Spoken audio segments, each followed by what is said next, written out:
տեսակ հանրային մեղադրողը պահանջեց առավելագույն պատիժը, ինչ ունի։ Գիտեք, ես կարծում եմ մենք պետք է արդեն իրենց անունով կոչենք եւ ասել, որ հանրային մեղադրողը պահանջեց, մենք տեսանք հանրային մեղադրողը ֆորմալ պահանջեց 2 տարի 6 ամիս ազատազրկում, բայց պետք է մենք ճիշտը խոսենք, որովհետեւ քանի որ չկա իրավապահ, դատախազական, դատաիրավական անկախ համակարգեր, մենք պետք է ասենք Նիկոլ Փաշինյանը այսօր պահանջեց դատախազության կողմից պահանջեց 2 տարի 6 ամիս ազատազրկում։ Հիմա տեսնենք, թե ամսի 3-ին Նիկոլ Փաշինյանը արդեն դատարանի կողմից, դատարանի անունից ինչ պատիժ կսահմանի, որովհետև արդեն մի քանի օր առաջ Նիկոլ Փաշինյանը իդեմս դատարանի Միքայել Սրբազանին ճանաչել էր մեղավոր, այսինքն մեղադրական վերդիկտը արդեն կա։ Եվ մենք պետք է բոլորս հասկանանք, որ Նիկոլ Փաշինյանը որոշել է, որ Սամվել Կարապետյանը պետքա նստած լինի, եւ նա նստած է, գտնվում է KGB-ի պատվալում։ Հետո Նիկոլ Փաշինյանը որոշել է, որ Միքայել Սրբազանն էլ պետքա նստած լինի։ Միքայել Սրբազանն էլ նստած էլի KGB-ի պատվալում է։ Հետո Նիկոլ Փաշինյանը որոշել է, որ օրինակ Բագրատ Սրբազանի ձայնագրությունները պետքա իրար միացվեն, չգիտեմ ոնց արվեն,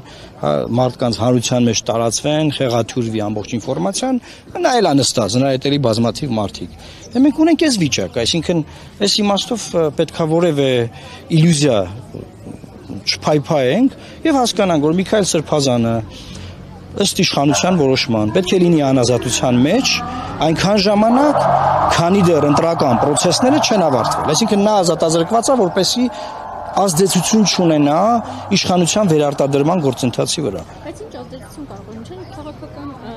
հարցերով չի զբաղվում, ինչի՞ց է վախենում։ Խոսքից։ Մեկ Միքայել Սրբազանին ինչի համար անստաց հարցազրույցի համար։ Նրա խոսքը ունի ազդեցություն եւ իր խոսքի համար նա բանտարկված է։ Դրան գումարած հիմա ասում եք Միքայել Սրբազանին ինչի, Սամվել Կարապետյանը ինչի համար անստաց։ Էլի խոսքից։ Կարճ 1.5 րոպեանոց, եթե չեմ սխալվում, հարցազրույց ա տվել։ Այսինքն այն մարդիկ, ովքեր ազդեցություն ունեն եւ նրանց խոսքը կարող է ազդել process-ների վրա,